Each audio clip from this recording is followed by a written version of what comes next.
Today is Earth Day, and the first story of creation in the book of Genesis is from chapter 1, and it is the story of God creating the world, the universe, stars, humans, animals, and everything like that. But this is the second story of creation, a smaller, more localized story about the Garden of Eden, and in this, God gives his first character a role. Everyone plays a role in life.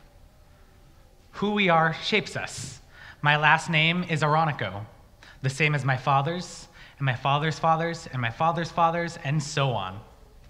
Based on our families, we are sons and daughters, cousins, sisters, brothers, moms, dads, uncles, aunts, and the list goes on from there also. And sometimes people's last names even come from what their families used to do. We've got Baker and we've got Carpenter. I can't think of any more. Do you guys know of any more? Cooper, Taylor, Shoemaker, Miller, Smith. They were all here at first service, so they know. Thank you guys so much. They did give some of them. But what we do and what we do with our lives shapes us, even so much that it used to become our last name. Somewhere down the line of history, we forgot that we come from a gardener. We forgot that we come from the dirt. We are a part of this world and a part of this circle of life. We don't stand on the outside of it or on top of it. And we need to remember that to recycle things that we can, to reduce the waste that we create, and to reuse things that are possible to. What we put into the earth affects other living things here. And it also affects what comes out of the earth, what we eat. And let me tell you, I think that what we eat is very important. If you're one of my friends or you are friends with me on Facebook, you would see how much I love food. On my days off, I've been known to go on my own, find places on Yelp, and go on my own little food ventures. We're so blessed to live in a place like San Diego. We have so much wonderful and delicious food. And one of the coolest, well, I think one of the coolest things is that San Diego has a big push for local and organic food. It's pretty expensive. Well, scratch that, it's really expensive. But I definitely think it's worth it. A few weeks ago, I was in Washington, D.C. for Ecumenical Advocacy Days. Every year, people from different denominations around the United States come to Washington, D.C., and they meet and discuss a certain concern or issue. And they lobby to their respective senators. This year, the focus was on food justice. So supporting local and organic farmers, getting fruit and vegetable snack programs in schools, and trying to push a new food bill onto the table that will reform the way that we eat and the way that we live. I met with Diane Feinstein's agricultural rep on last Monday, and I told them about our programs that we have here at Foothills, which are wonderful.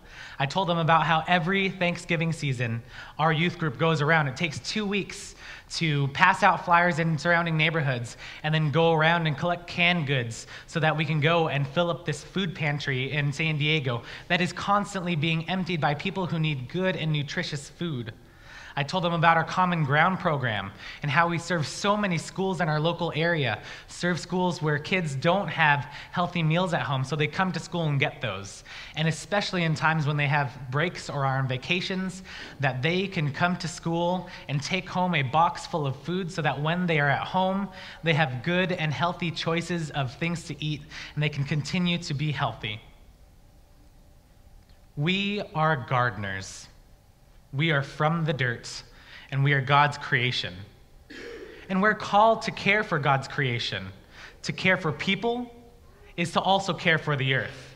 And to care for all of this creation is to show that we love God and that we are so thankful for all of these blessings that he's given us. We weren't just given voices to ramble on and to talk about ourselves. We were given a role to be advocates for this earth and to be advocates for each other. In the book of Matthew, it says, "Then the king will say to those on his right, 'Come, you who are blessed by my Father. Take your inheritance, the kingdom prepared for you since the creation of the world. For I was hungry, and you gave me something to eat. I was thirsty, and you gave me something to drink. I was a stranger, and you invited me in. I needed clothes, and you clothed me. I was sick, and you looked after me, and I was in prison, and you came to visit me. Then the righteous will answer him, Lord, when did we see you hungry and feed you, or thirsty and give you something to drink? When did we see you a stranger and invite you in, or needing clothes and clothe you? When did we see you sick or in prison and go to visit you? The king will reply, truly I tell you, whatever you did for one of the least of these brothers and sisters of mine, you did for me.